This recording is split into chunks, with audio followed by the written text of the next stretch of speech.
नमस्कार दोस्तों, peak PCS के इस वीडियो में आप लोगों का स्वागत है। उम्मीद करते हैं सब लोग बढ़िया होंगे। तो बिहार स्पेशल की श्रृंखला में जो है ये दूसरा वीडियो है। पहला वीडियो हम लोगों ने डिस्कस कर लिया था, है ना? जिसमें बिहार का जो है जनरल नॉलेज, बिहार के बारे में थोड़ी सी चीज़ें हैं ना, जैसे नदियाँ हो गई और बिहार का राजनीतिक क्षेत्र, ये सारी चीज़ें हम लोगों ने जो है पिछले वीडियो में डिस्कस कर लिया था। तो आज से जो है बिहार की मिट्टियों के बारे में जो है पहले यहाँ से स्टार्ट करेंगे। तो देख लेते हैं बिहार की मिट्टी क्या हो जाएगी, कौन सी मिट्टी जो है किस एरिया में पाई जाती है। तो पश्चिमी चंपारण एवं किशनगंज की बात करें तो यहाँ पे किस प्रकार की मिट्टी पाई जाती है? यहाँ पे तराई क्षेत्र की मिट्टी पाई जाती है, तराई पाई जाती है ना।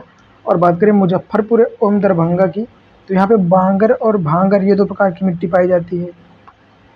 बाढ़ का मैदान कहाँ पाया जाता है? बाढ़ का मैदान खादर एरियाज में पाया जाता है। बात करें करेल और केवाल मृदा जो है गया, पटना और नालंदा, इन जिलों में जो है पाई जाती है।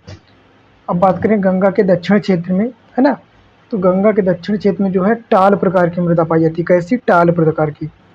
कैमूर एवं रोहतस जो कि उत्तर प्रदेश और मध्य प्रदेश के साइड में पाई जाती है ना, दक्षिण में सबसे, तो ये लाल बलुई मृदा पाई जाती है।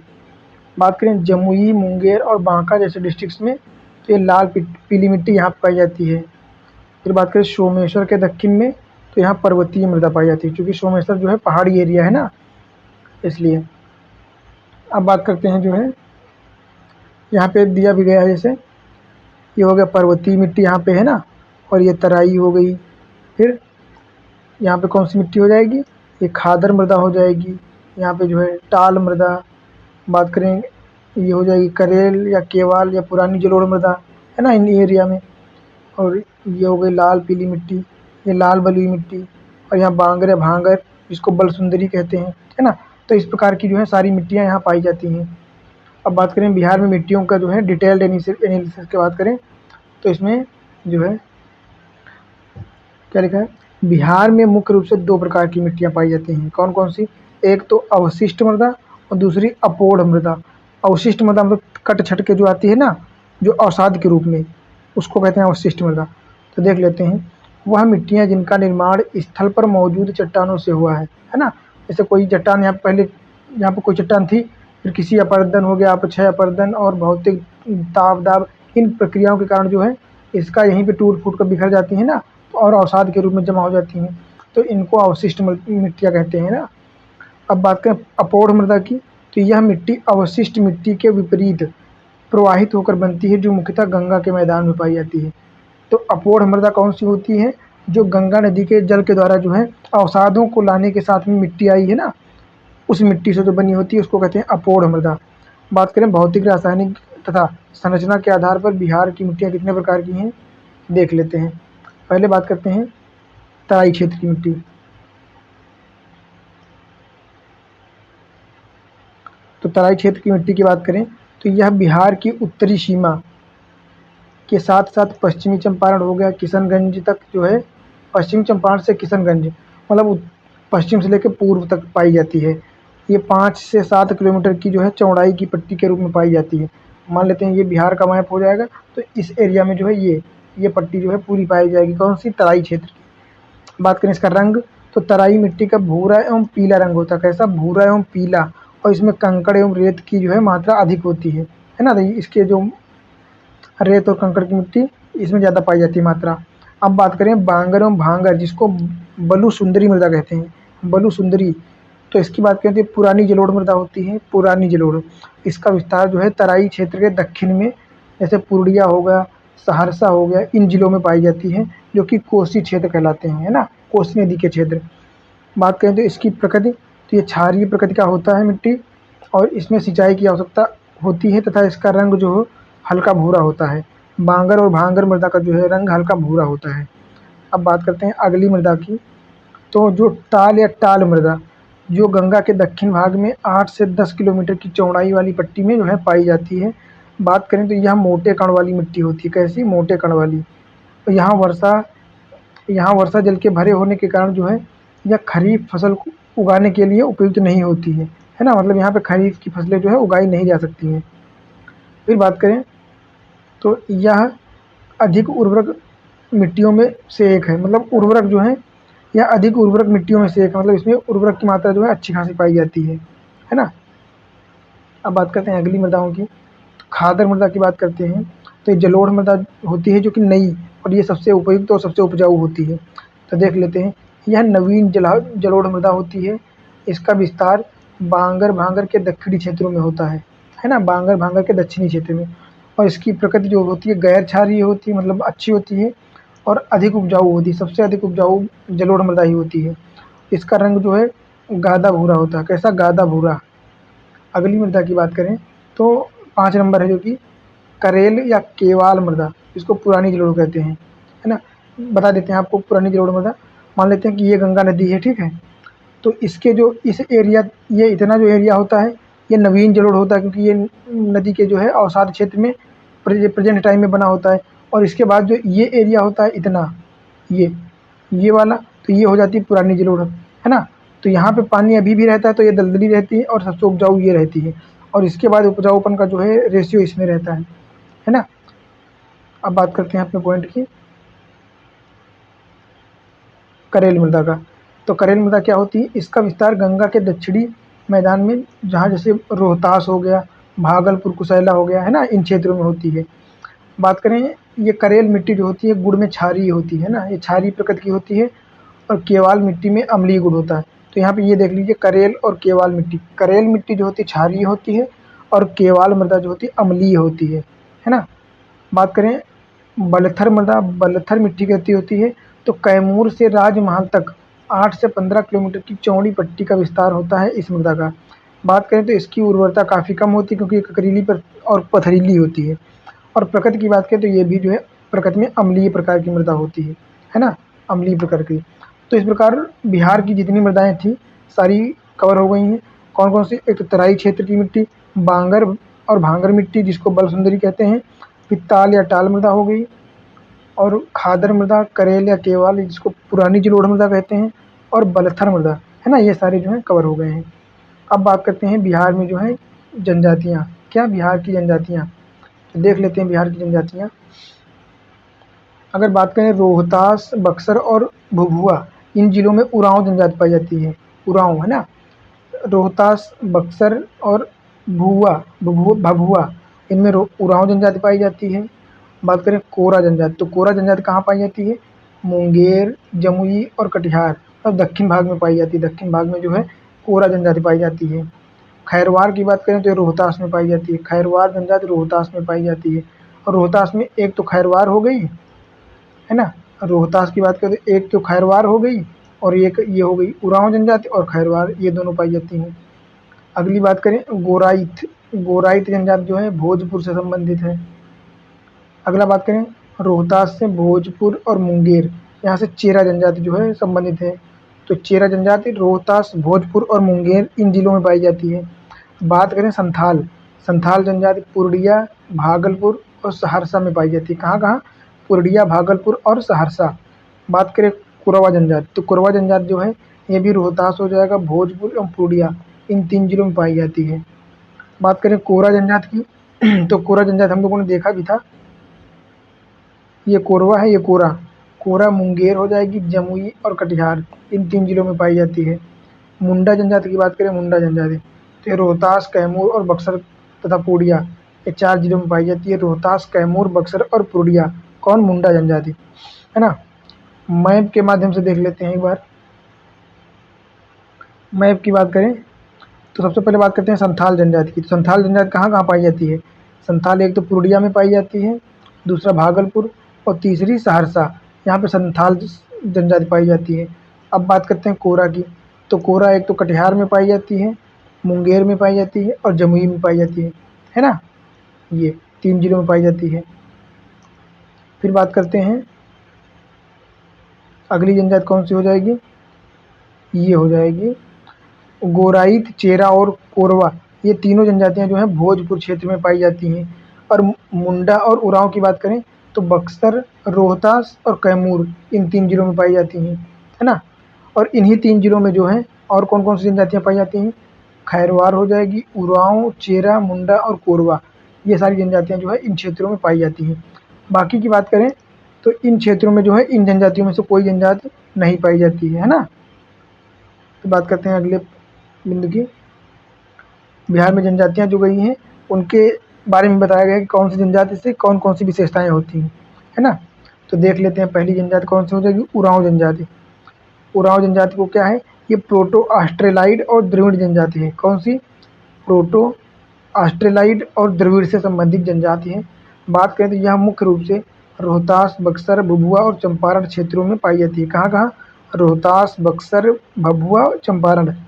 और अगर बात करें इसकी तो ये जो है बोंगावाद, हिंदूवाद और ईसाई धर्म तीनों को प्रभावित करती है ना, ये तीनों से प्रभावित होती है।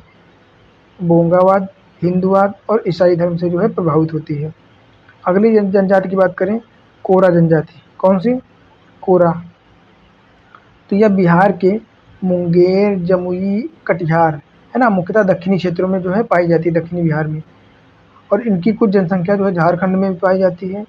बात करें मुंडारी, सदानी इनकी प्रमुख भाषा है। अगर बात करें कोरा कौन कौन सी भाषाएं बोलती है जनजाति, तो मुंडारी और सदानी, है ना। और कृषि, वन उत्पाद एवं मजदूरी इनकी प्रमुख आजीविका है। कौन कौन सी, मजदूरी करना, कृषि करना और वन उत्पाद प्राप्त करना, है ना। जो कि आर्टिकल 2 कहाँ से आते हैं, 2006 से, है ना। बात करते हैं खैरवार जनजाति। कौन सी, खैरवार जनजाति। तो यह बिहार के रोहतास जिले में पाई जाती है। कहाँ, रोहतास। बात करें ये जनजाति खैर घास की पूजा किया करते हैं। किसकी, ये जो खैरवार जनजाति है ये खैर नामक घास की पूजा किया करते हैं और इसी के नाम पर जो है घास के नाम पर खैरवार जनजाति का नाम पड़ गया।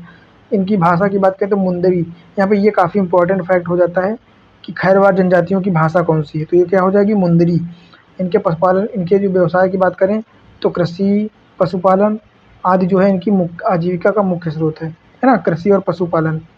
अगले बिंदु की बात करें तो कोरवा जनजाति। कोरवा ये रोहतास, भोजपुर और पूर्णिया में पाई जाती है। कौन कौन से जिले, रोहतास, भोजपुर और पूर्णिया में पाई जाती है। बात करें यह जो है ये भी प्रोटो ऑस्ट्रेलाइड परिवार से संबंधित है और इनकी जनसंख्या में निरंतर क्या कमी आ रही है ना। तो जो कोरवा जनजाति है इसकी जनसंख्या लगातार कम होती दिखाई पड़ रही है। अब बात करें अगली जनजाति की, कौन सी हो जाएगी, गोराइत। कौन जनजाति, गोराइत। ये बिहार के भोजपुर के साथ साथ झारखंड में भी पाई जाती है और बात करें तो ये प्रोटो ऑस्ट्रेलाइड समूह से जो है संबंधित होती है। अब बात करते हैं अगले जनजाति की, चेरा जनजाति। कौन सी, चेरा। तो इनकी जनसंख्या जो है रोहतास, भोजपुर और मुंगेर, रोहतास, भोजपुर, मुंगेर 3 जिलों में जो है सबसे ज़्यादा पाई जाती है। बात करें ये स्वयं जो है क्षत्रिय एवं चौहानों के वंश से संबंधित हैं और ये साथ ही स्वयं को क्या, चंद्रवंशी मानते हैं। ये जनजाति अपने आप को क्या, चंद्रवंशी मानते हैं। कौन, चेर। चेर बोले तो चंद्रवंशी, है ना। तो बात करें अगली जनजाति, संथाल। संथाल, हो, खोंड, बिरहोर ये सभी जनजातियां जो है झारखंड में पाई जाती हैं। कहाँ, झारखंड में। अगला देख लेते हैं, ये संथाल जो है पूर्णिया, भागलपुर, सहरसा इन क्षेत्रों में जो है पाई जाती है। बात करें ये भी प्रोटो ऑस्ट्रेलाइड परिवार से संबंधित है और इनकी भाषा की बात करें तो ऑस्ट्रे एशियाटिक भाषा हो जाएगी, है ना। संथाल लोग जो बोलते हैं प्रो ऑस्ट्रे एशियाटिक भाषा बोलते हैं। बात करें तो जो है संथाल को 8वीं अनुसूची में जो है जगह दी गई है संथाल को, है ना। अगला बात करें इनके देवता को, कौन हो गएंगे, सिंह बोंगा। सिंह बोंगा, है ना। तो संथाल जनजाति के प्रमुख देवता जो हो जाएंगे सिंह बोंगा हो जाएंगे। अब बात करें अगला, मुंडा। मुंडा जनजाति, है ना। ये भी काफ़ी इंपॉर्टेंट है क्योंकि ये मुंडा जो है झारखंड में भी पाई जाती है। तो देख लेते हैं, रोहतास, कैमूर, बक्सर और पूर्णिया इन क्षेत्रों में जो है पाई जाती है मुंडा जनजाति मुख्य रूप से। बात करें तो ये प्रोटो ऑस्ट्रेलाइड परिवार से संबंधित है और मुंदर और सदानी, कौन कौन, मुंदर और सदानी जो है इनकी भाषा है। और खूंटकुट्टी प्रथा जो है, खूंटकटी इनकी प्रथा जो है इनकी आजीविका का मुख्य साधन है और खूंटकटी स्थानांतरण जो है कृषि से संबंधित है। क्या हो जाएगा, तो ये झूम कृषि से संबंधित है ना। झूम, झूम वर्तमान में कहाँ चलती है, नॉर्थ ईस्ट एरियाज में, है ना, उत्तर पूर्वी क्षेत्रों में। अब बात करें सिंह बोंगा, तो सिंह बोंगा जो है इनके भी सर्वोच्च देवता हो जाएंगे। तो यहाँ पे देख सकते हैं आप, यहाँ पे सिंह बोंगा और यहाँ पे सिंह बोंगा, है ना, दोनों में थोड़ी सी समानताएं हैं। फिर बात करते हैं बिहार में जो है नगरीकरण, काहे की, नगरीकरण की। जो कि जनगणना से संबंधित है। तो देख लेते हैं जल्दी से।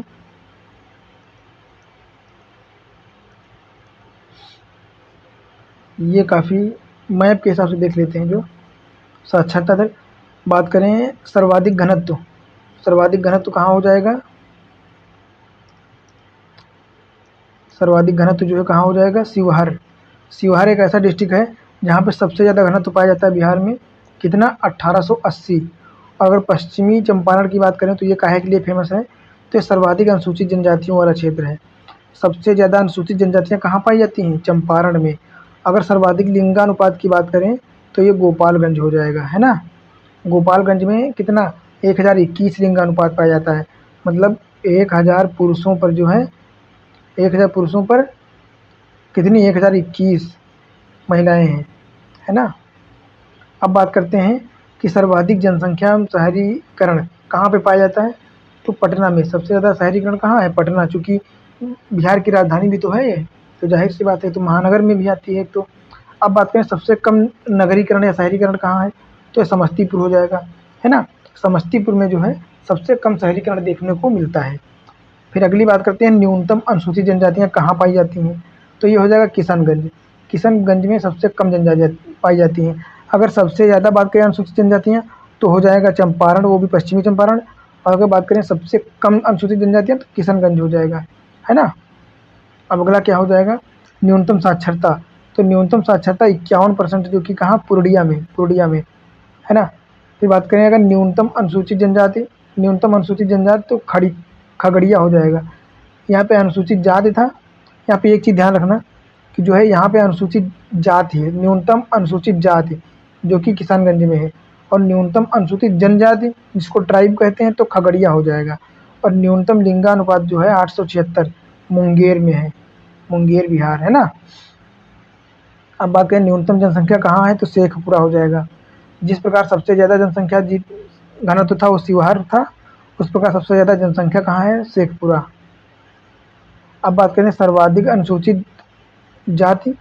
सर्वाधिक अनुसूचित जाति का परसेंटेज कहाँ है? 30%, 30.39, है ना। तो गया हो जाएगा, गया। अगला क्वेश्चन क्या है? सर्वाधिक साक्षरता दर रोहतास की हो जाएगी। परसेंटेज की बात करें तो कितनी हो जाएगी? 73.4%। और 73% ही जो है राष्ट्रीय साक्षरता है। बात करें न्यूनतम घनत्व तो कैमूर हो जाएगा, है ना। न्यूनतम घनत्व कैमूर का हो जाएगा। तो ये सारे पॉइंट जो हैं फैक्ट हैं, पर सारे महत्वपूर्ण हैं और मोस्टली यहाँ से क्वेश्चन पूछे जा सकते हैं आराम से, है ना। बात करते हैं यहाँ पे नगरीकरण की या जनगणना की। ये पेज जो है काफ़ी इम्पोर्टेंट, तो मैं इसको दे दूँगा 5 रेटिंग, है ना। ये काफ़ी इम्पोर्टेंट है। तो बात करते हैं कुल जनसंख्या कितनी है बिहार की, कितनी हो जाएगी? तो बिहार की टोटल जनसंख्या 10,40,99,452 हो जाएगी। कितनी? 1040, फिर से देख लेते हैं कितनी हो जाएगी? 10,40,99,452। आप लोग ऐसे याद कर सकते हैं अगर चाहें तो, बाकी अपने हिसाब से जो समझ में आए वो कर सकते हैं। कितनी? 10,40,99,452, 10,40,99,452। और जो कि भारत की जनसंख्या बात करें तो 121 और 08,54,977 ऐसे याद कर सकते हैं, या फिर 1,21,08,54,977 ऐसे भी याद कर सकते हैं, जो आप लोगों को कंफर्टेबल लगे। हालांकि रटना तो पड़ेगा ही, है ना। तो रटना तो पड़ेगा, कैसे भी रट सकते हैं। बात करें पुरुष जनसंख्या सबसे ज़्यादा कहाँ है? तो पुरुष जनसंख्या जो है बिहार में 52.14% पुरुष हैं और 51.54% जो है महिलाओं का है ना। तो इस प्रकार पुरुष जो है महिलाओं से ज़्यादा हो जाएंगे। बात करें महिला जनसंख्या जो है ना, महिला जनसंख्या क्या हो जाएगी? 47.86%। और भारत की बात करें तो भारत में कितनी हो जाएगी? 48.46%। ये पॉइंट यहाँ पे बहुत ज़्यादा समझने वाले हैं। यहाँ पे ये निशान ऐसे हो जाएगा और ऐसे हो जाएगा। देखो, अगर बात करते हैं कि बिहार में महिला और पुरुष का अनुपात कितना होगा, तो बिहार में जो है पुरुष जनसंख्या कितनी हो जाएगी? इस 10 करोड़ में से 52.14% पुरुष हो जाएंगे और 47.86% जो हो जाएंगी ये महिलाएं हो जाएंगी। और भारत के रेशियो में देखेंगे तो ये हो जाएगा, है ना। फिर बात करते हैं कुल साक्षरता। तो अगर बात करें तो बिहार की साक्षरता कितनी है? 61.8%। और भारत की बात करें तो 2011 के अनुसार जो है 73% है, ना कि 74, है ना। तो यहाँ पे देख सकते हैं कुल साक्षरता 61.8%, कितनी 61.8%। बात करें कुल ग्रामीण जनसंख्या की, तो कुल ग्रामीण जनसंख्या बिहार में 88.7% जो है ग्रामीण क्षेत्रों में और 11.3% जो कि शहरी क्षेत्रों में निवास करती है ना। बात करें महिला साक्षरता, तो महिला साक्षरता की दर कितनी है, 51.5%।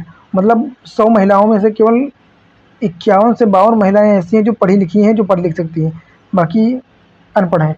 अब बात करें कुल कुल पुरुष साक्षरता, तो 71% है, जो कि काफ़ी अच्छा है महिलाओं की अपेक्षा। हालांकि नेशनल लेवल से तो कमी है, तो देख सकते हैं।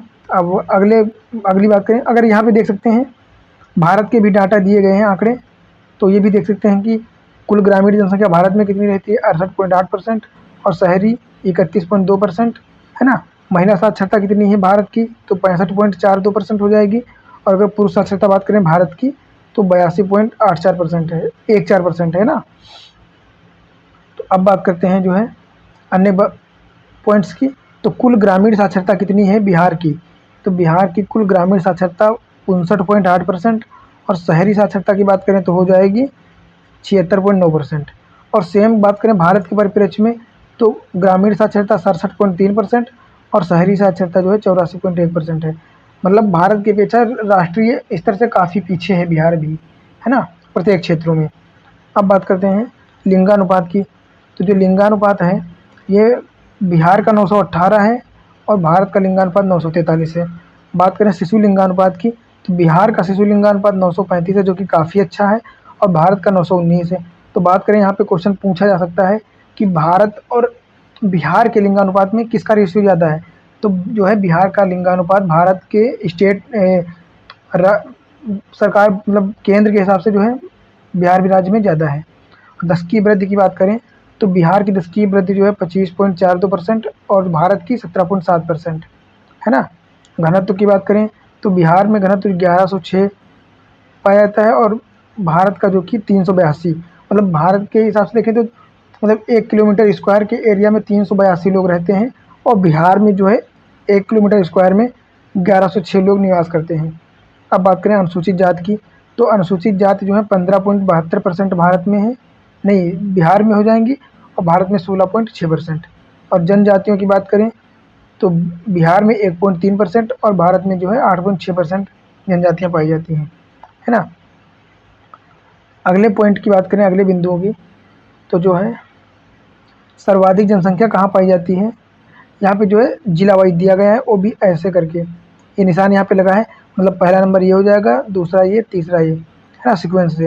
तो सर्वाधिक जनसंख्या कहाँ पे पाई जाती है, सर्वाधिक जनसंख्या सबसे ज़्यादा जनसंख्या बिहार, फिर पूर्वी चंपारण, फिर मुजफ्फरपुर, है ना। तो सबसे ज़्यादा जनसंख्या पटना, बिहार की राजधानी है जो कि पटना, पूर्वी चंपारण और फिर मुजफ्फरपुर। बात करें न्यूनतम जनसंख्या, सबसे कम जनसंख्या कहाँ पाई जाती है, तो हो जाएगा शेखपुरा, और इसके बाद शिवहर, इसके बाद अरवल, है ना। अगली बात करें साक्षरता सबसे ज़्यादा कहाँ है, तो सबसे ज़्यादा साक्षरता जो है कहाँ पे हो जाएगी, रोहतस, इसके बाद पटना, इसके बाद भोजपुर। और न्यूनतम साक्षरता की बात करें तो सबसे कम साक्षरता कहाँ पे होगी, पूर्णिया, इससे ज़्यादा होगी सीतामढ़ी, और इससे ज़्यादा जो है कटिहार की हो जाएगी, है ना। ये निशान ध्यान रखना थोड़ा सा, निशान काफ़ी महत्वपूर्ण है। बात करें सर्वाधिक ग्रामीण जनसंख्या परसेंटेज कहाँ निवास करता है, तो ग्रामीण जनसंख्या सबसे ज़्यादा समस्तीपुर, और उसके बाद मधुबनी, और इसके बाद कैमूर, है ना। और न्यूनतम ग्रामीण जनसंख्या, यहाँ पे देखो, यहाँ पे पूछा गया है सर्वाधिक ग्रामीण जनसंख्या, इसको सर्वाधिक ग्रामीण जनसंख्या कहते हैं, कह सकते हैं, या न्यूनतम शहरी जनसंख्या कहते हैं, कह सकते हैं, क्योंकि एक दूसरे के अपोजिट ही तो हैं। फिर बात करें न्यूनतम ग्रामीण जनसंख्या, तो पटना में सबसे ज़्यादा शहरी रहती है, मतलब सबसे कम पटना में हो जाएगी, इसके बाद मुंगेर, इसके बाद भागलपुर। अब बात करें अनुसूचित जाति, तो अनुसूचित जो जातियाँ हैं सबसे ज़्यादा कहाँ हैं, गया में, है ना, इसके बाद नवादा, और इसके बाद औरंगाबाद। बात करें न्यूनतम अनुसूचित जातियाँ कहाँ हैं, तो सबसे कम किशनगंज, इससे ज़्यादा कटिहार, और कटिहार से ज़्यादा भागलपुर में है। अब बात करें लिंगानुपात सबसे ज़्यादा कहाँ है, तो गोपालगंज में सबसे ज़्यादा, फिर उससे कम सिवान, इसके बाद जो है सारण में। बात करें न्यूनतम लिंगानुपात कहाँ है, तो मुंगेर में सबसे कम लिंगानुपात है ना। तो सबसे कम लिंगानुपात मुंगेर, मुंगेर से ज़्यादा भागलपुर, भागलपुर से ज़्यादा खगड़िया हो जाएगा, है ना। बात करें अनुसूचित जनजातियों की, तो सबसे ज़्यादा अनुसूचित जनजातियाँ कहाँ हैं? पश्चिमी चंपारण, फिर कटिहार, फिर जमुई। अब बात करें न्यूनतम अनुसूचित जनजातियाँ, तो सबसे कम खगड़िया में, इसके बाद समस्तीपुर और इसके बाद औरंगाबाद, है ना। ये घटता हुआ क्रम है और ये बढ़ता हुआ क्रम है। अगला सर्वाधिक घनत्व कहाँ है? तो सर्वाधिक घनत्व शिवहर, इसके बाद पटना, इसके बाद दरभंगा। अगर बात करें न्यूनतम घनत्व, तो सबसे कम घनत्व कैमूर, इसके बाद जमुई हो जाएगा और इससे ज़्यादा हो जाएगा बांका, है ना। तो इस प्रकार जो है पूरी बिहार की जो है महत्वपूर्ण जो क्या बोलते हैं जनगणना हम लोगों ने कंप्लीट कर ली है। अब बात करेंगे क्या? अब बात करेंगे बिहार के खनिज पदार्थों की, है ना। देख लेते हैं खनिज पदार्थ। थोड़ा सा कलर चेंज कर लेते हैं ताकि थोड़ा सा अट्रैक्टिव लगने लगे ये बात। अब देखते हैं कौन से खनिज कहाँ पे पाए जाते हैं। यहाँ पे सोरा, सोरा की बात करें तो बिहार में सोरा कौन कौन से जिलों में पाया जाता है? सोरा जो है पूर्वी चंपारण हो जाएगा, है ना, और फिर मुजफ्फरपुर हो जाएगा, इसके बाद दरभंगा हो जाएगा, नहीं दरभंगा नहीं होगा, ये समस्तीपुर, बेगूसराय, है ना। तो ये 4 जिलों में जो है सोरा पाया जाता है, सोरा 4 जिलों में पाया जाता है। फिर बात करते हैं किसकी? चीनी मिट्टी की। चीनी मिट्टी कहाँ कहाँ पाई जाती है? एक तो भागलपुर, दूसरा बांका, है ना। गैलना भी पाया जाता है बांका में। तो ये सारे पॉइंट जो हैं काफ़ी महत्वपूर्ण हैं। तो बात करें चीनी मिट्टी कहाँ कहाँ पाई जाती है? भागलपुर, बांका, इन दोनों जगहों पे चीनी मिट्टी पाई जाती है। और बांका में जो है गैलन भी पाया जाता है, गैलेना जिसको बोलते हैं। अब बात करें बॉक्साइट की, है ना। बॉक्साइट जो है काहे का? बॉक्साइट जो है एल्यूमिनियम का अयस्क होता है ना। तो चीनी मिट्टी और बॉक्साइट ये दोनों मुंगेर में पाए जाते हैं। कहाँ? मुंगेर में, है ना। बात करें सोने की, तो सोना जमुई में पाया जाता है। कहाँ? जमुई। अभ्रक की बात करें तो अभ्रक जो है नवादा में पाया जाता है, अभ्रक नवादा से संबंधित है। फिर बात करें अभ्रक और यूरेनियम, तो अभ्रक अभ्रक कहाँ कहाँ पाया जाता है? गया और नवादा, और यूरेनियम गया, ये काफ़ी महत्वपूर्ण हो जाएगा। बात करें कोयला, कोयला औरंगाबाद, ये भी काफ़ी इम्पोर्टेंस है। फिर बात करें चूना पत्थर और पायराइट जो कि रोहतास, ये यहाँ पे ऐसे याद कर सकते हो कि जो है ये कैमूर और रोहतास जो है ये पहाड़ी एरियाज में पाए जाते हैं मध्य प्रदेश के आसपास। तो यहाँ पे सबसे ज़्यादा चूना पत्थर और पायराइट चीज़ें पाई जाएंगी, है ना। ऐसे आप लोग याद कर सकते हैं। तो फिर से एक बार देख लेते हैं जल्दी से। तो सोरा कहाँ कहाँ पाया जाएगा? पूर्वी चंपारण, मुजफ्फरपुर, समस्तीपुर और बेगूसराय, है ना। इन चारों जगह पे जो पाया जाएगा सोरा। फिर बात करें चीनी मिट्टी कहाँ कहाँ पाई जाएगी? चीनी मिट्टी भागलपुर, बांका, है ना, इन दोनों जगहों पाई जाएगी। और गैलना भी बांका में पाया जाएगा। बॉक्साइट और चीनी मिट्टी की बात करें तो ये मुंगेर में पाई जाएगी। सोना जमुई से संबंधित है, नवादा अभ्रक से संबंधित है। और बात करें यूरेनियम और अभ्रक तो ये गया से संबंधित है। कोयला अभ्रक, कोयला जो है औरंगाबाद हो जाएगा। चूना पत्थर पायराइट ये सारी चीज़ें जो हैं रोहतास से संबंधित है। इस प्रकार जो है आप लोगों को ये रटना तो पड़ेगा, इसके अलावा कोई ऑप्शन नहीं है। यहाँ पे कुछ लिखा गया है नोट्स में, तो क्या लिखा गया है नोट्स? नोनिया जनजाति जो है सोरा निकालने के लिए कार्य करती है। तो यहाँ पे पूछा जा सकता है ऐसी कौन सी जनजाति है जो सोरा निकालने का कार्य करती है? तो नोनिया हो जाएगा। क्या हो जाएगा? नोनिया, है ना। अब जो है यहाँ पे खनिजों के बारे में जानकारी दी गई है, तो पढ़ते हैं खनिजों के बारे में भाई, देख लेते हैं।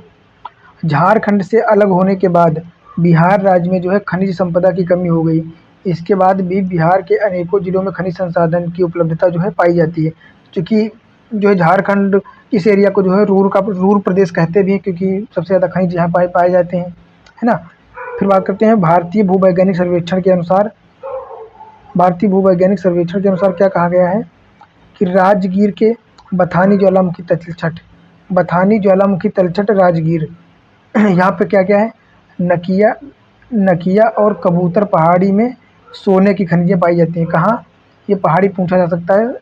नकिया और कबूतर, नकिया और कबूतर पहाड़ियों में सोने की उपलब्धता है ना। फिर बात करें रोहतास में, रोहतास के विंध्य क्षेत्र में हीरे के भंडारण की पुष्टि की गई है। और मुंगेर में सिलिका तथा बॉक्साइट, मुंगेर में सिलिका और बॉक्साइट होने का जो है अनुमान लगाया गया है। बात करें धात्विक एवं अधात्विक दोनों प्रकार के खनिज कहाँ पाए जाते हैं? बिहार में दोनों प्रकार के खनिज पाए जाते हैं। कैसे? धात्विक और अधात्विक, है ना। बात करते हैं चूना पत्थर, तो चूना पत्थर सबसे अधिक रोहतास में पाया जाता है। सबसे अधिक कहाँ पाया जाता है? रोहतास में। यह एक चूना पत्थर जो कि अधात्विक है ना, धात्विक नहीं पत्थर है। बात करें चूना हट्टन, डेहरी ओन सोन क्षेत्र, ये जो है खाने हैं, क्या खाने, तो ये काफ़ी महत्वपूर्ण है, ये पूछी भी जा सकती हैं। तो पुनः पूछा जा सकता है चूनाहट्टन और डेहरी ओन सोन क्षेत्र किस लिए प्रसिद्ध हैं, तो ये हो जाएंगे चूना पत्थर के लिए प्रसिद्ध हैं। बात करें सीमेंट उद्योग में इसका जो है अधिक उपयोग किया जाता है, किसका, चूना पत्थर का। अभ्रक की बात करें तो अभ्रक जो है नवादा से गिरिडीह झारखंड तक पाया जाता है, जो कि एक विशाल पट्टी के रूप में है ना। बिहार में सबसे अधिक नवादा में जो है अभ्रक पाया जाता है। और बाकी ये विद्युत उपकरण उद्योगों आदि में प्रयोग किया जाता है। अगले की बात करें पाइराइट, तो रोहतास जिले में जो है पाइराइट का भंडारण मिलता है, इसका उपयोग उर्वरक आदि उद्योगों में किया जाता है। बात करें रोहतास के अमझोर, रोहतास के अमझोर पीपीसीएल उद्योग उर्वरक के लिए जो है पाइराइट का प्रयोग किया जाता है ना। बात करें चूना की, सोना की, तो सोना जो है करमटीय जमुई, कहाँ, करमटीया जमुई में सोने का भंडार है, ये काफ़ी महत्वपूर्ण पॉइंट है। फिर बात करें पश्चिमी चंपारण के वाल्मीकि नगर क्षेत्र में भी प्लेसर स्वर्ण के निक्षेप पाए जाते हैं, प्लेसर जो कि निक्षेप को कहते हैं, तो स्वर्ण की उपलब्धता जो है प्रमाणित की गई है, कहाँ पे, वाल्मीकि नगर पश्चिमी चंपारण, है ना। अन्य खनिजों की बात करें बिहार में, तो जो है चीनी मिट्टी की बात करते हैं, चीनी मिट्टी, ये चीनी मिट्टी जो है ये भागलपुर और बांका में पाई जाती है। अभी हम लोगों ने मैप पे भी देखा था, तो भागलपुर और बांका क्षेत्रों में जो है सबसे ज़्यादा मात्रा में चीनी मिट्टी पाई जाती है। बात करें यहाँ बर्तन एवं विद्युत प्रतिरोधक वस्तुओं के निर्माण में जो है प्रयोग करी जाती है चीनी मिट्टी, है ना। बर्तन हो गए जैसे कुम्हार लोग बनाते हैं ना, और प्रतिरोधक मतलब मान लेते हैं ये तार है, यहाँ पे अगर प्रयोग करा जाएगा तो इसके इधर जो है विद्युत का चालन नहीं हो पाएगा, उसके ऐसे प्रतिरोधकों के लिए जो इसको प्रयोग किया जाता है। बॉक्साइट की बात करें तो बॉक्साइट जो है एल्यूमिनियम का अयस्क है और मुंगेर में इसकी प्रधानता है। बॉक्साइट कहाँ पाया जाता है सबसे ज़्यादा, मुंगेर। बॉक्साइट का इस्तेमाल सबसे अधिक एल्यूमिनियम के बनाने में किया जाता है। बात करें इसके अतिरिक्त जो है बॉक्साइट का प्रयोग cement, petroleum, steel, cement, petroleum और स्टील आदि उद्योगों में भी प्रयोग करी जाती है। बात करें सोरा, तो सोरा बेगूसराय, समस्तीपुर, पूर्वी चंपारण, मुजफ्फरपुर, इन आदि क्षेत्रों में जो है सोरा सबसे ज़्यादा पाया जाता है। कहाँ कहाँ, बेगूसराय, समस्तीपुर, पूर्वी चंपारण और मुजफ्फरपुर। बात करें ईस्ट इंडिया कंपनी ने इसका निर्यात प्रारंभ कर दिया है ना। ईस्ट इंडिया कंपनी ने जो है इसका निर्यात प्रारंभ किया सबसे पहले, किसने, ईस्ट इंडिया कंपनी, जो कि कब आई थी, 1600 में, है ना, 1598 भी कह सकते हैं। फिर बात करते हैं बम बनाने के उर्वरकों में भी इसका प्रयोग किया जाता है, किसका, सोरा का। बात करें हेमेटाइट, जो कि कोयले से संबंधित, लोहे से संबंधित है। लोहे के कौन कौन से 4 प्रकार होते हैं, तो हो जाएगा हेमेटाइट, है ना, मैग्नेटाइट, लिमोनाइट और सिडेराइट। ये 4 प्रकार जो हैं, ये चारों अयस्क किसके हैं, लौह के अयस्क हैं। भागलपुर के चरणपुरा में, चरणपुर में जो है लोहे का भंडार पाया जाता है, यहाँ से हेमेटाइट प्रकार का जो है सोना निकाला जाता है ना। तो मैग्नेटाइट, हेमेटाइट या हेमेटाइट मैग्नेटाइट, लिमोनाइट और सिडेराइट, ये 4 प्रकार होते हैं। तो ये थोड़ा सा अच्छी क्वालिटी का होता है लोहा, है ना। और थोड़ा सा यहाँ पे दिए गई सारणी खनिज और जिला की, मतलब वो नहीं होता ODOP, one district one product, उसी प्रकार से वन डिस्ट्रिक्ट वन जो है पद, क्या कहते हैं, खनिज। तो चूना पत्थर का के लिए क्या प्रसिद्ध है, रोहतास, रोहतास काहे के लिए प्रसिद्ध है, चूना पत्थर। अभ्रक के लिए नवादा और पाइराइट के लिए रोहतास, सोने के लिए जमुई, चीनी मिट्टी के लिए भागलपुर और बांका, बॉक्साइट मुंगेर और सोरा जो है बेगूसराय और समस्तीपुर। तो इनको अभी रट लो सब लोग, अभी के अभी रट लीजिए। एक बार हम फिर से बता दे रहे हैं, मतलब चूना पत्थर रोहतास से संबंधित है, चूना पत्थर रोहतास, अभ्रक नवादा, पाइराइट रोहतास से संबंधित है, सोना जमुई में पाया जाता है, चीनी मिट्टी भागलपुर और बांका, बॉक्साइट मुंगेर और सोरा जो कि बेगूसराय और समस्तीपुर में पाया जाता है ना, सबसे ज़्यादा मात्रा में। तो इस प्रकार जो है हम लोगों ने खनिजों को भी कवर कर लिया है। अब बात करते हैं उद्योगों के बारे में, है ना। देख लेते हैं उद्योगों को भी, कहाँ पे कौन सा उद्योग है। पहले मैपिंग के हिसाब से देख लेते हैं। तो बात करें कागज़ के कारखाने, तो कागज़ का कारखाना 2 जगह पे लगा है, एक तो दरभंगा, एक तो समस्तीपुर बिहार, है ना। कहाँ कहाँ कागज़ कारखाना है, दरभंगा और समस्तीपुर। फिर बात करें थर्मल पावर प्लांट, जो कि बरौनी, कहाँ, बिहार में, है ना। थर्मल पावर प्लांट जो कि 1962 में लगाया गया था बरौनी बिहार में, तो ये कहाँ पे है, समस्तीपुर ज़िले में स्थित है, कहाँ, समस्तीपुर ज़िला, है ना। फिर बात करते हैं रेशम। तो रेशम कौन से ज़िले से संबंधित है? भागलपुर। बात करें बंदूक का कारखाना, सिगरेट का कारखाना, बंदूक और सिगरेट के कारखाने कहाँ पे हैं स्थित? तो मुंगेर हो जाएगा। कहाँ? मुंगेर। बात करें सिंदूर, तो लखीसराय से संबंधित है। सिंदूर का उद्योग जो है कहाँ हो जाएगा? हो जाएगा लखीसराय। और पटाखा या मोकामा, मोकामा की बात करें तो ये हो जाएगा पटना में। हाल ही की एक खबर है, आप लोगों ने शायद रील में देखा भी होगा कि यूट्यूब पे देख के जो है पर बिहार के कुछ बच्चे रील देख के बम बनाने की जो है प्रयास करते हैं, जो कि उन लोगों को काफ़ी खतरनाक रूप से घायल कर देता है ना, ब्लास्ट हो जाता है। तो खनन उद्योग जो है औरंगाबाद में सबसे ज़्यादा मात्रा में होता है।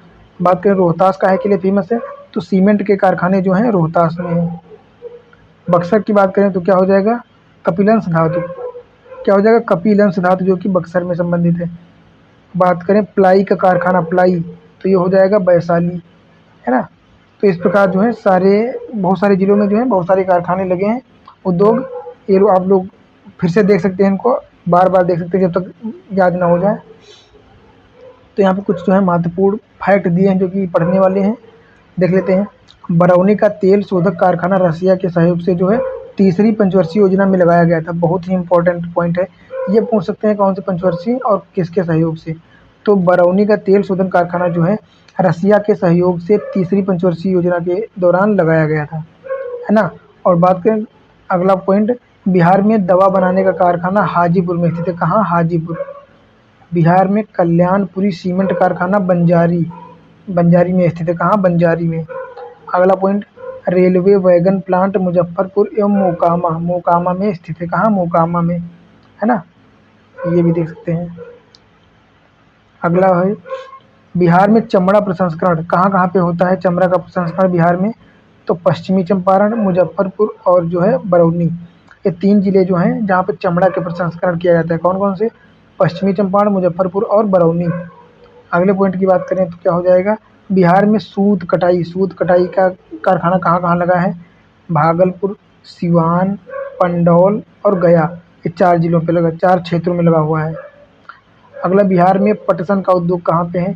तो कटिहार और समस्तीपुर, कटिहार और समस्तीपुर में जो है पटसन उद्योग लगे हुए हैं। बात करें बिहार का सबसे पुराना चीनी उद्योग जो कि कहाँ पे है? 1905 में स्थापित किया गया था, महरौर। कहाँ? महरौर। अगला पॉइंट क्या हो जाएगा? बिहार में रेल इंजन रिपेयर के लिए जो है कारखाना कहाँ पे है? जमालपुर। कहाँ? Jamalpur. Jamalpur Bihar rail engine repairing centre, है ना, कह सकते हैं एक हिसाब से।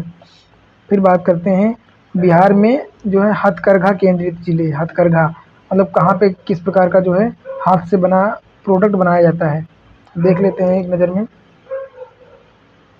तो भागलपुर में कौन कौन से कार्य होते हैं? भागलपुर में रेशम का कार्य, कपास, फर्निशिंग, कपड़ा, निर्यात योग्य रेशम और लिनन कपड़े, ये सारे कार्य जो हैं कहाँ से संबंधित हैं? भागलपुर, है ना। एक बार फिर से देख लेते हैं, रेशम, कपास, फर्निशिंग कपड़ा, लिनन कपड़ा और निर्यात योग्य रेशम, ये भागलपुर से संबंधित है। अब बात करें बांका से, बांका जिले में एक तो टसर रेशा हो जाएगा, निर्यात योग्य रेशम कपड़ा और कपास का तौलिया, कपास का तौलिया कहाँ का फेमस है? बांका का। बात करें गया की, तो गया कपास के कपास के लंबे कपड़े और बेडशीट और तौलिया, ये गया से संबंधित है। बात करें कहे की कपास रेशम, लिनन साड़ी, बवन बूटी साड़ी और बेड कवर, ये सब नालंदा बिहार से संबंधित है ना। अगला जो हो जाएगा टसर, टसर रेशम के जेंट्स और लेडीज ड्रेस मटेरियल कहाँ? नवादा से संबंधित है। फिर बात करें मधुबनी काहे के लिए फेमस है? तो उत्तम कपास के लंबे कपड़े, धोती और शर्टिंग, इनके लिए जो है मधुबनी बिहार फेमस है। बात करें औरंगाबाद और रोहतास में कौन कौन से जो हथकरघे हैं? तो तौलिया, ऊनी कालीन, ऊनी कंबल, ये सब बनाए जाते हैं। ऊनी कालीन और बनारसी साड़ी जो है ये कैमूर में स्थित है। और एक कालीन भैया का नाम तो आप लोगों ने सुना ही होगा कालीन भैया का नाम तो सभी जानते होंगे। खैर, फिर बात करते हैं पटना और सिवान। तो पटना और सिवान काहे के लिए फेमस है? कपास के कपड़े, बेडशीट, शर्टिंग और तौलिया, ये सारी चीज़ें जो हैं हाथ से बने, कहाँ के? पटना और सिवान के, है ना। फिर से बात करते हैं जूट के बैग, और जूट मिश्रित सामग्री कहाँ बनती है? पूर्णिया और कटिहार। कहाँ? पूर्णिया और कटिहार। बात करें पश्चिमी चंपारण की, तो यहाँ पे क्या होता है? शाल, मफलर, तौलिया और बेड कवर जो है, ये सारी चीज़ें पश्चिमी चंपारण में बनाई जाती हैं। फिर यहाँ पे कुछ फैक्ट दिए हुए हैं, उनको भी देख लेते हैं। बिहार का हैंडलूम उद्योग, बिहार का जो है हैंडलूम उद्योग, तो क्या लिखा है? बिहार का हैंडलूम उद्योग एक समृद्ध सांस्कृतिक बिहार का जो है धरोहर है। हैंडलूम सर्वेक्षण के अनुसार राज्य में 3.66 लाख बुनकर हैं। कितने? 3.66 लाख बुनकर हैं, जिनके पास 77,000 करघे हैं। टोटल जो है बुनकर से संबंधित मजदूर या लोग कितने हैं? 3.66 लाख, है ना। फिर बात करें, और 77,000 जो है इनके पास करघे भी हैं बनाने के लिए। बात करें प्रमुख जिले, तो यह उद्योग कुछ जिलों में घनी आबादी वाले क्षेत्रों में फैल गया, जैसे भागलपुर हो गया, नालंदा, सिवान, मधुबनी और सीतामढ़ी यहाँ पे। फिर बात करें लोकप्रिय उत्पाद, तो बिहार का शरीफ क्षेत्र, बिहार का शरीफ क्षेत्र मल्टी कलर बेडशीट और ओरिएंटल या बूटा पर्दे और बेडशीट के लिए फेमस क्या है? बिहार का शरीफ क्षेत्र। बात करें डिजाइन बेडशीट और टेबल मैट्स तथा बाल हैंगिंग्स, ये सारी रांची रांची रांची सीमा के क्षेत्र की जो है फेमस है। शाल, धोती, साड़ी आदि जो है ये मधुबनी बिहार की फेमस हैं। बात करें भागलपुर क्षेत्र में, तो अंतर्राष्ट्रीय बाजार में अत्यधिक मांग काहे की होती है? रेशम और स्पेल वस्त्र की, है ना, स्टेपल वस्त्र की। काहे की? रेशम और स्टेपल वस्त्र। प्रकार प्रकार की बात करें इसके, तो टसर रेशा, मटका, मुलबरी, ऊँटी के विभिन्न प्रकार के जो हैं शर्टिंग्स, कोटिंग्स और फर्निशिंग के कार्य जो हैं किए जाते हैं। बात करें निर्यात की, तो भागलपुर से 60 करोड़ से अधिक रेशम और मिश्रित रेशम वस्त्रों का निर्यात जो है किया जाता है प्रतिवर्ष, है ना। बात करें साड़ी, तो टसर तसर और मिश्रित तसर की विभिन्न प्रकार की साड़ियाँ जो हैं बहुत ज़्यादा लोकप्रिय हैं। कहाँ की? तो ये हो जाएगा भागलपुर क्षेत्र, है ना, भागलपुर क्षेत्र। तो अब बात करते हैं काहे कि बिहार में जो है ताल एवं झीलों की। काहे कि बिहार के जो ताल और झील हैं, तो बिहार के ताल और झीलों को भी देख लेते हैं कि कौन सी झील जो है कहाँ पे है। पहले मैप पे देख लेते हैं, है ना। तो बात करें घोंघा झील, तो घोंघा झील कहाँ पे है? कटिहार में, है ना। तो घोंघा झील कटिहार में हो जाएगी। और उठातपुरा, कौन? जगतपुरा झील, यार गलत पढ़ दिए थे। जगतपुरा जो कि भागलपुर में है ना। तो घोंघा झील कटिहार में है, जगतपुरा झील जो है भागलपुर में हो जाएगी। और फिर क्या है? नागी नकटी झील जो कि जमुई में है। कौन सी? नागी नकटी झील जमुई से संबंधित है। बात करते हैं ककोलत जलप्रपात, ककोलत जलप्रपात कहाँ से हो जाएगा? नवादा से, है ना, ये नवादा से हो जाएगा। फिर बात करें धुआं कुंड झील, दुर्गावती और राकिम कुंड, ये सारे कुंड कहाँ पे हैं? रोहतास में, है ना, रोहतास। बात करें करकटगढ़ झील और तेलहर, ये दोनों झीलें कहाँ पे हैं? कैमूर में है, कैमूर जिले में, है ना। बात करें कुशेश्वर स्थान झील जो है कहाँ पे है? तो ये हो जाएगी दरभंगा बिहार। कहाँ पे? दरभंगा बिहार। बात करें सिमरी बख्तियारपुर झील, सिमरी बख्तियारपुर झील कहाँ हो जाएगी? सहरसा हो जाएगी, है ना। फिर कौन सी होगी? कांवर झील, कांवर झील कहाँ से है? बेगूसराय से। ये सबसे फेमस है, इसको देते हैं 3 स्टार रेटिंग, क्योंकि ये झील जो है यू यूपीपीसीएस और यूपीएससी का फेवरेट टॉपिक है। कम से कम 3 से 4 बार रिपीटेड है क्वेश्चन ये कांवर झील, है ना। तो यहाँ पे जो है मैप तो देख लिया हम लोगों ने। अब बात करते हैं यहाँ पे जो पॉइंट लिखे हुए हैं। तो कुशवेश्वर झील कहाँ है? दरभंगा में। कहाँ पे? कुशवेश्वर झील, कुशवेश्वर झील दरभंगा, सिमरी बख्तियारपुर सहरसा और घोंघा झील कटिहार में है। कांवर झील बेगूसराय, कोल कौन? ककोलत झील नवादा से संबंधित है। जगतपुरा झील भागलपुर, करकटगढ़ और तेलहर झील कैमूर और धुआं कुंड दुर्गावती और राकिम कुंड ये कहाँ है? रोहतास, है ना। तो ये सारी झीलें या तालाब जो हैं सारे हो जाएंगे। एक बार फिर से देख लेते हैं जल्दी से। तो कुशवेश्वर झील दरभंगा से संबंधित है, सिमरी बख्तियार झील सहरसा में है, घोंघा झील जो कि कटिहारी में है ना, कटिहार, और कांवर झील बेगूसराय में है। ककोलत झील की बात करें तो नवादा में हो जाएगी। जगतपुरा झील भागलपुर में है। करकटगढ़ और तेलहर झील जो है कैमूर में हो जाएगी। धुआं कुंड, दुर्गावती और राकिम कुंड ये कहाँ हो जाएंगे? रोहतास में। रोहतास है ना। तो यहाँ पे सारे झील तो हो गए हैं, लेकिन उनके बारे में जो डिटेल्स दी गई हैं वो यहाँ पे दी गई हैं। तो देख लेते हैं कौन सी इम्पोर्टेंस बातें किस झील के बारे में है। बात करें कांवर झील। कांवर झील जो कि सबसे महत्वपूर्ण झील है बिहार की। तो ये कहाँ पे है? बेगूसराय जिले के मंझौल गांव में स्थित है, मंझौल क्षेत्र में, है ना। बेगूसराय के मंझौल में स्थित है। बात करें तो ये कहाँ है? 16 किलोमीटर स्क्वायर क्षेत्र में फैली है। कितने? 16 किलोमीटर स्क्वायर में। यहाँ पे प्रवासी पक्षी आते हैं, जो कि कब आते हैं? शरद ऋतु में, है ना। बात करें 1989 में इसे पक्षी विहार घोषित किया गया था। बिल्कुल कंफर्म आएगा, ये आ सकता है। कौन कब? 1989 में, है ना। तो इसको ये कब हो जाएगा? 1989 में इसको जो है पक्षी विहार का दर्जा दिया गया। 2020 में इसे रामसर स्थल में शामिल किया गया था, है ना। यह एक आक्सबो लेक है। आक्सबो लेक वो होती है, यहाँ पे बता देते हैं क्या होती है आक्सबो लेक। मान लेते हैं कि कोई ये नहर है जो बहती जा रही है ना। तो कभी कभी क्या होता है कि जो इसका पानी है जो अपना रास्ता जो है बदलता रहता है, ऐसे ऐसे जाता रहता है ना। फिर मान लो यहाँ पे कोई अवरोध आ गया, तो क्या होता है, फिर नदी यहाँ से सीधे चली जाती है ना। नदी यहाँ से सीधे चली जाती है और पीछे का जो ये पानी, ये क्षेत्र रह जाता है, ये रह जाता है। और फिर जब यहाँ पे है, यहाँ पे ये एक ऐसी झील बन जाती है, ऐसे ऐसे आकार में, एकदम ऐसे आकार में। तो जो है, अब इसकी बात करें तो ये जो है बैल के पैर की तरह दिख रही है ना, बैल के पैर की तरह। तो उसी प्रकार रह जाती है। पानी जो है कहाँ से? यहाँ से ऐसे ऐसे निकलता है, चला जाता है, और यहाँ पे जो है ये आकार बना रह जाता है। तो इसको कहते हैं आक्सबो लेक। तो बहुत सारी बार पूछा भी जा चुका है ये क्वेश्चन कि बिहार की झील जो है लो कौन सी? कांवर झील। तो किस प्रकार की है? तो ये आक्सबो लेक है ना। अब बात करते हैं अगली झील, कुशेश्वर झील, कुशेश्वर स्थान झील, जो कि दरभंगा के कुशेश्वर स्थान पे स्थित है। और वर्षा ऋतु में यह वृहद क्षेत्र में फैल जाती है तथा शरद ऋतु में सिकुड़ जाती है, कम हो जाती है। क्योंकि वर्षा ऋतु में पानी बढ़ जाता है और शरद ऋतु में कम होने लगता है। बात करें तो जैविक महत्व के साथ इसका धार्मिक महत्व भी है। और यह मत्स्य पालन और व्यापार का एक बड़ा व्यापारिक केंद्र के रूप में भी कार्य करता है। क्या? कुशेश्वर झील। बात करें घोघा झील, तो कटिहार जिले में स्थित है और इसके आसपास अनेक छोटी छोटी झीलें भी पाई जाती हैं और यह भी प्रवासी पक्षियों के लिए जाना जाता है। फिर बात करें, यह जो है बिहार का पहला सामुदायिक रिजर्व है। ये इम्पोर्टेंट पॉइंट हो जाएगा कि बिहार का पहला जो है सामुदायिक रिजर्व कौन हो जाएगा? तो घोघा झील हो जाएगी। क्या हो जाएगा? घोघा झील, है ना।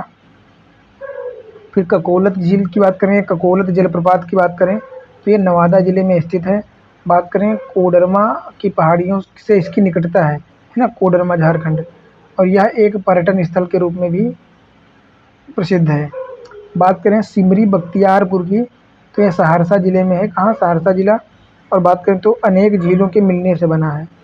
ये जो है अनेक झीलों के मिलने से बना है। क्या? सिमरी बख्तियारपुर। इनमें कौन कौन सी जो मुख्य झीलें हैं हो जाएंगी? तो जमुनिया, सरदिया, या कौन? कुबिनी, है ना, कुमिनी, कुमिबी, कुमिबी, जमुनिया, सरदी, कुमिबी। बात करें ये घोड़े के नाल की जैसी है, जिसको कहते हैं आक्सबो लेक, है ना। फिर बात करें नागी नकटी, तो ये भी जमुई के झाझा में स्थित है और इसका नाम जो है इसकी नदी के नाम पर रखा गया है, नागी नकटी नदी के नाम पर। इसी नाम पर जो है एक डैम भी बना है, कौन सा? नागी नकटी। तो क्या हो जाएगा? नागी नकटी नाम से एक नदी भी है ना, और झील भी है, जिसको झरना कह सकते हैं, झील हो जाएगा। और इसके साथ में जो है यहाँ पे एक डैम बना है जिसको बांध कहते हैं। तो ये तीनों चीज़ें हो सकती हैं। बात करें तो ये बिहार का दूसरा रामसर स्थल है, दूसरा या तीसरा, है ना। तो बिहार का दूसरा तीसरा रामसर स्थल कौन सा हो जाएगा? तो हो जाएगा ये नागी नकटी झील। बात करें 2024 में इसको रामसर स्थल में भी शामिल कर लिया गया है, अभी हाल ही में, है ना। फिर बात करें विक्रमशिला गांगेटिक डॉल्फिन अभयारण्य, जो कि भागलपुर कुशेला में बना हुआ है। यह अभयारण्य गंगा नदी में स्थित है और यहाँ गंगा नदी की दुर्लभ डॉल्फिन पाई जाती हैं। यह गंगा नदी के जैव विविधता संरक्षण के लिए महत्वपूर्ण कार्य है। क्या? ये अभयारण्य, डॉल्फिन अभयारण्य बनाना, है ना। फिर बात करते हैं बिहार में वन्य, बिहार में वनों की बात करें तो देख लेते हैं। बिहार का कुल वन क्षेत्रफल कितना है? कितना हो जाएगा? 9,722 किलोमीटर स्क्वायर, है ना, जो कि यहाँ पे नोट्स में दिया गया है। कुल वन हो जाएगा 997 किलोमीटर स्क्वायर, और कुल वन वृद्धि की बात करें तो 413 किलोमीटर स्क्वायर वृद्धि दर्शाई गई है ना। देख लेते हैं, वाल्मीकि राष्ट्रीय उद्यान कहाँ हो जाएगा, पश्चिमी चंपारण में, और वाल्मीकि बाघ आरक्षित क्षेत्र ये भी चंपारण, पश्चिमी चंपारण। अति सघन सर्वाधिक वन कहाँ पाए जाते हैं, पश्चिमी चंपारण। तो पश्चिमी चंपारण काफ़ी चीज़ों के लिए फेमस है। किस चीज़ के लिए, वाल्मीकि राष्ट्रीय उद्यान पश्चिमी चंपारण, वाल्मीकि बाघ आरक्षित क्षेत्र ये भी पश्चिमी चंपारण में है, और अति सघन वन जो है उनका सर्वाधिक क्षेत्र जो है पश्चिमी चंपारण हो जाएगा। फिर बात करें कैमूर, तो कैमूर में सर्वाधिक खुला वन कहाँ पाया जाता है, कैमूर में सर्वाधिक खुला वन। बात करें सर्वाधिक वन क्षेत्र और सर्वाधिक वन परसेंटेज 31.56%, तो कैमूर में है ना। बात करें न्यूनतम वन क्षेत्र और न्यूनतम वन प्रतिशत क्षेत्र, दोनों क्षेत्रों में जो न्यूनतम हो जाएगा शेखपुरा हो जाएगा। क्या हो जाएगा, शेखपुरा, है ना। तो इस प्रकार से इतनी सारी चीज़ें महत्वपूर्ण हैं। बिहार में वनों की बात करें यहाँ पे फैक्ट में, तो सर्वप्रथम 1987 में वन रिपोर्ट को जारी किया गया था बिहार में, और इसके बाद प्रत्येक 2 वर्षों में भारतीय वन सर्वेक्षण के द्वारा जो है जारी की जाती है रिपोर्ट। वन रिपोर्ट 2021 के अनुसार बिहार में 7380.79 किलोमीटर स्क्वायर में जो है वन पाया जाता है। क्षेत्रफल जो कि राज्य के कुल क्षेत्रफल का कितना है, 7.84%। बिहार के टोटल एरिया का जो है वन क्षेत्रफल 7.84% जो है पाया जाता है। कितना, 7.84%। फिर बात करें बिहार में कुछ महत्वपूर्ण चीज़ें हैं। अतिसघन वन कितने क्षेत्रफल पर पाए जाते हैं, तो 4.5%, जिसको 333 किलोमीटर स्क्वायर कहते हैं। मध्यम सघन क्षेत्रफल 44.5%, जो कि सेकंड नंबर पे आता है, तो 3286 किलोमीटर स्क्वायर हो जाएगा। और सबसे ज़्यादा जो है खुले वन पाए जाते हैं, इनका परसेंटेज 51% है, और 3762 किलोमीटर स्क्वायर में फैले हैं। बात करें वन रिपोर्ट 2019 की तुलना में वन रिपोर्ट 2021 में वनों की वृद्धि कितनी हुई है, तो 1.03% वृद्धि हुई है। कितनी, 1.03%। फिर बात करें, क्या बात करेंगे, बिहार में एकमात्र राष्ट्रीय उद्यान कौन सा है, वाल्मीकि राष्ट्रीय उद्यान, जो कि पश्चिमी चंपारण में स्थित है। कहाँ, पश्चिमी चंपारण। और बिहार में एक बाघ आरक्षित क्षेत्र भी है, वाल्मीकि बाघ आरक्षित क्षेत्र, जो कि पश्चिमी चंपारण में है ना। फिर बात करें बिहार का दूसरा बाघ आरक्षित क्षेत्र कहाँ पे है, तो कैमूर बाघ अभ्यारण्य, जो कि कैमूर में है, अभी बना नहीं है, प्रस्तावित है, मतलब बनेगा आगे के समय में। फिर बात करें दिसंबर 2023 तक, दिसंबर 2023 तक बिहार में 54 बाघ थे, 54 बाघ टोटल, है ना, 54 टाइगर्स। भारत में जो है कुल 55 बाघ आरक्षित क्षेत्र है। भारत में टोटल बाघ अभ्यारण्य क्षेत्र की बात करें तो 55 हो जाएंगे, है ना। वीरांगना दुर्गावती टाइगर रिजर्व 54वां टाइगर रिजर्व है, जो कि मध्य प्रदेश में स्थित है। धौलपुर करौली टाइगर रिजर्व 55वां है बाघ आरक्षित क्षेत्र, जो कि कहाँ है, राजस्थान में स्थित है। भारत में कुल राष्ट्रीय उद्यान कितने हो जाएंगे, 106 वर्तमान में, है ना। रायमोना नेशनल पार्क असम, ये काफ़ी इंपॉर्टेंट पॉइंट है। रायमोना नेशनल पार्क असम में है, जो कि 106वां राष्ट्रीय उद्यान घोषित किया गया है, 106वां। फिर से बात करें अगली, कि गौतम बुद्ध वन्य जीव अभ्यारण्य गया में स्थित है, कहाँ, बिहार में, जिसमें क्या क्या चीता, सांभर, तेंदुआ, हिरण आदि जानवर जो है पाए जाते हैं। तो ये रट लेना, ये आ सकते हैं कि कौन सा जानवर जो है पाया जाता है। अब बात करते हैं जो सारणी के रूप में बिहार में वन और इनकी स्थिति देख लेते हैं फटाफट। कैसे देखते हैं, फटाफट जल्दी से। यहाँ पे बिहार में किलोमीटर स्क्वायर दिया गया है, और यहाँ भारत का एरिया दिया गया है। यहाँ पे जो है तुलना करी गई है कि भारत में क्या सिस्टम है, या कितने एरिया पर है क्या चीज़, वन, और बिहार में क्या है। तो बात करें कुल वन एवं वृक्षावरण, कुल वन एवं वृक्षावरण जो है ये बिहार के क्षेत्र का 10.3%, जो कि 9,722 किलोमीटर स्क्वायर पे फैला हुआ है। और यही भारत के परिप्रेक्ष्य में देखें तो वहाँ 8,09,537 किलोमीटर स्क्वायर में फैला हुआ है, जो कि भारत के 24.6% क्षेत्र में फैला हुआ है। अगर बात करें तो भारत का लक्ष्य क्या है राष्ट्रीय वन नीति का, तो 33% जो है भारत के एरिया का लक्ष्य घोषित है, इसको प्राप्त करना है। कि मतलब भारत के टोटल क्षेत्रफल के 33% तक वन कवर पहुँचाना, जो कि अभी 24.6% है ना। अभी 8 साढ़े 8% जो है कम है। फिर बात करें कुल वन आवरण कहाँ बिहार में कितना है, तो 7381 किलोमीटर जो कि किलोमीटर स्क्वायर, जो कि 7.84% है।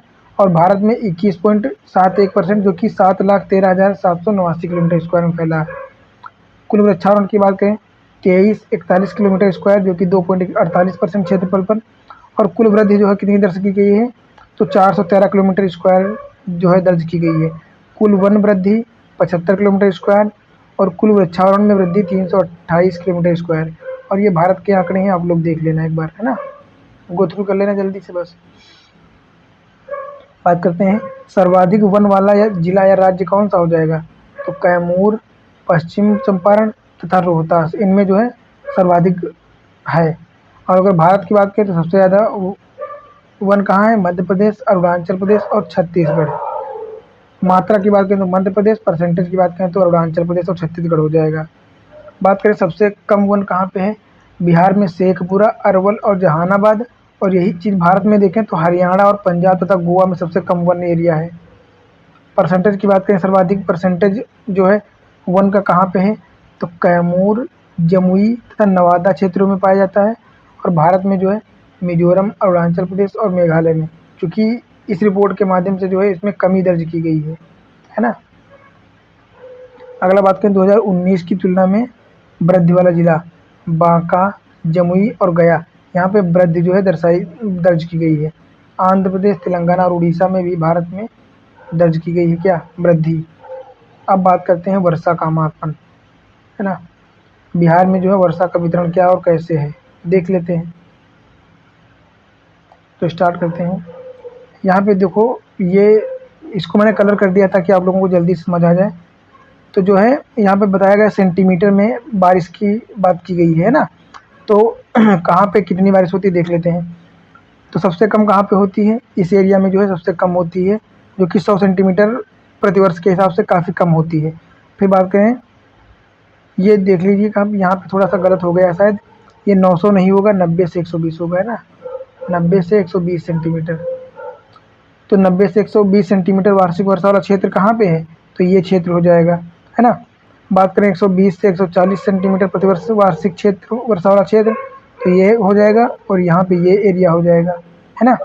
बात करें सबसे ज़्यादा वर्षा कहाँ पे होती है, 140 से 160 सेंटीमीटर वर्षा होती है, ये पीला एरिया हो जाएगा, है ना, ये वाला। फिर बात करें सबसे ज़्यादा वर्षा, तो ये इन एरिया में होती है, जो पहाड़ी क्षेत्र ऊंचे हैं ना, यहाँ पे सबसे ज़्यादा वर्षा होती है। देख लेते हैं, यहाँ पे लिखा है बिहार में दक्षिण पश्चिम मानसून का आगमन सामान्यतः मध्य जून में होता है ना, मध्य जून में। बात करें केरल में तो 1 जून को है प्रवेश कर जाता है, 1 मई जून को, है ना।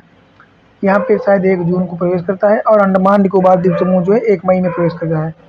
तो इस मानसून से राज्य के पूर्वी क्षेत्र में 8 जून एवं पश्चिमी क्षेत्र में 15 जून, मतलब 7 दिनों का अंतर रहता है। बात करें बिहार में वर्षा सबसे पहले उत्तर पूर्वी एवं पूर्वी क्षेत्र में होती है, जो कि पठारी क्षेत्र में सबसे कम और सबसे देर में वर्षा होती है ना। सबसे अधिक वर्षा की बात करें तो कहाँ होती है, अगस्त एवं जुलाई में होती है सबसे ज़्यादा। बिहार में सबसे ज़्यादा वर्षा कब होती है, जुलाई एवं अगस्त के माह में। बात करें दक्षिण पश्चिम मानसून के आगमन का मुख्य कारण क्या होता है, जेट स्ट्रीम, जो कि हिमालय के दक्षिण पश्चिम भाग से उत्तर की ओर स्थानांतरित हो जाती है। इसको जो है क्या कहते हैं, तिब्बतियन हाई, भी एक बार यूपीएससी में पूछा गया था क्वेश्चन, तिब्बतियन हाई, है ना। बात करें दक्षिण पश्चिम मानसून का प्रभाव बिहार में मध्य अक्टूबर तक रहता है। इसलिए राज्य में मध्य जून से मध्य अक्टूबर तक जो है वर्षा काल कहा जाता है। और बिहार में प्रायः उत्तर से दक्षिण और पूर्व से पश्चिम में वर्षा कम होती है। कैसे, उत्तर से दक्षिण की ओर, और जो है पश्चिम से पूर्व से इधर पूर्व से पश्चिम की ओर वर्षा कम होती है। क्योंकि यहाँ पे बना के आप लोगों को बता देते हैं, मान लेते हैं कि ये जो है भारत है ना, और मानना है तो जो दक्षिण पश्चिम की यहाँ पे मान लेते हैं बिहार है, तो जो दक्षिण पश्चिम का मानसून है ये बंगाल की खाड़ी से होते हुए सबसे पहले जाता है यहाँ मेघालय, ठीक है। फिर मेघालय में गारो, खासी, जयंतिया यहाँ से टकरा के जो है वापस जाता है, तब बिहार में बारिश करता है। फिर बिहार में पश्चिम से पूर्व की ओर जाने पे बारिश घट जाती है, और इधर से जो है ऐसे आती है तो बारिश घट जाती है ना, उत्तर से दक्षिण की ओर। तो यहाँ पे लिखा भी गया सेम चीज़। फिर बात करते हैं जो है बिहार में प्रथम, जो कि शायद ये आखिरी पेज है इस वीडियो का। तो देख लेते हैं बिहार किस किस चीज़ में जो है प्रथम है। अब बिहार का प्रथम कौन है क्या, जो कि इसको देते हैं कितनी 4 स्टार की रेटिंग देते हैं।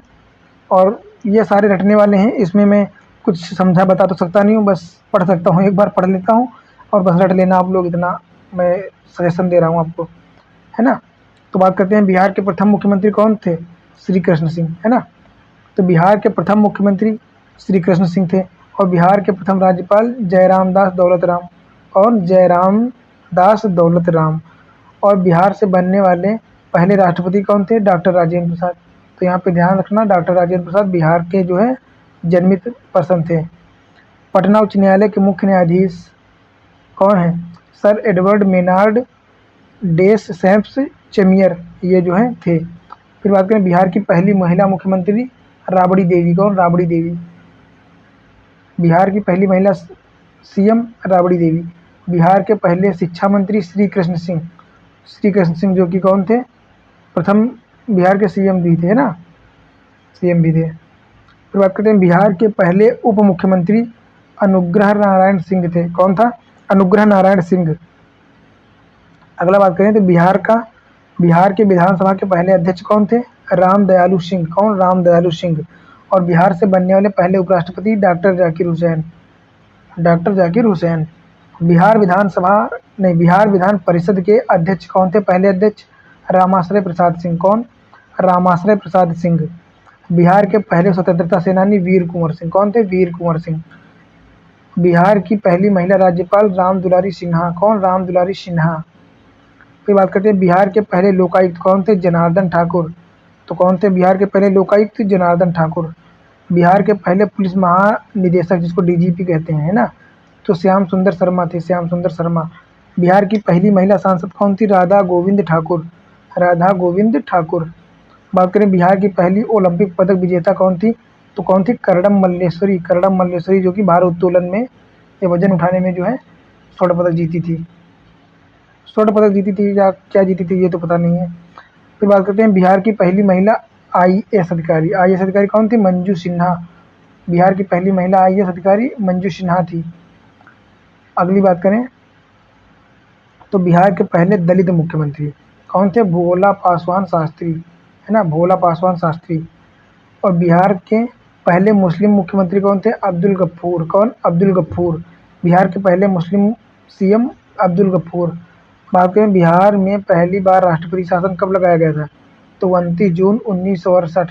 बात करें तो राष्ट्रपति शासन कौन से आर्टिकल से लगता है, तो ये लगता है आर्टिकल 356, है ना, जिसको राज्य आपातकाल भी कहते हैं।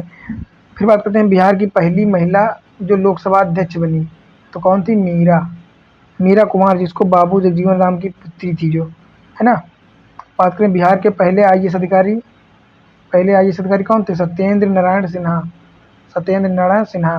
बिहार के पहले आईपीएस अधिकारी श्याम सुंदर शर्मा हो जाएंगे, कौन हो जाएगा, श्याम सुंदर शर्मा। बिहार के प्रथम प्रधानमंत्री के पद के समकक्ष, है ना, तो मोहम्मद यूनुस कब 1937 में बिहार के प्रधानमंत्री बने थे, कहाँ के, बिहार के पीएम। 1912 में बिहार और उड़ीसा प्रेसिडेंसी के पहले गवर्नर जनरल कौन थे, तो इनको कहते हैं लॉर्ड हार्डिंग या चार्ल्स हार्डिंग, लॉर्ड हार्डिंग, है ना। बिहार का पहला बौद्ध स्थल जो यूनेस्को की विश्व धरोहर स्थल में शामिल किया गया, बोध गया बिहार 2002 में, है ना। फिर अगला हो जाएगा बिहार उड़ीसा प्रांत का प्रथम गवर्नर जनरल कौन था, गवर्नर, तो सत्येंद्र प्रसाद सिन्हा, कौन, सत्येंद्र प्रसाद सिन्हा, जिनका कार्यकाल 1920-21 होता है, कितना, 1920-21। बात करें बिहार उड़ीसा प्रांत का प्रथम लेफ्टिनेंट गवर्नर कौन था, तो सर चार्ल्स स्टुअर्ट बेली, जो कि हम लोग पहले भी पढ़ चुके हैं पहले पेज वीडियो में। 1912 से 1915 कौन हो जाता है, सर चार्ल्स स्टुअर्ट बेली। तो बिहार राज्य के प्रथम गवर्नर जनरल या प्रथम गवर्नर कौन थे, सर जेम्स डेविड स्टीफन 1936, है ना। तो जैसा कि यहाँ पे आप लोग देख सकते हैं, इस प्रकार हम लोगों ने जो है क्या, बिहार स्पेशल, है ना,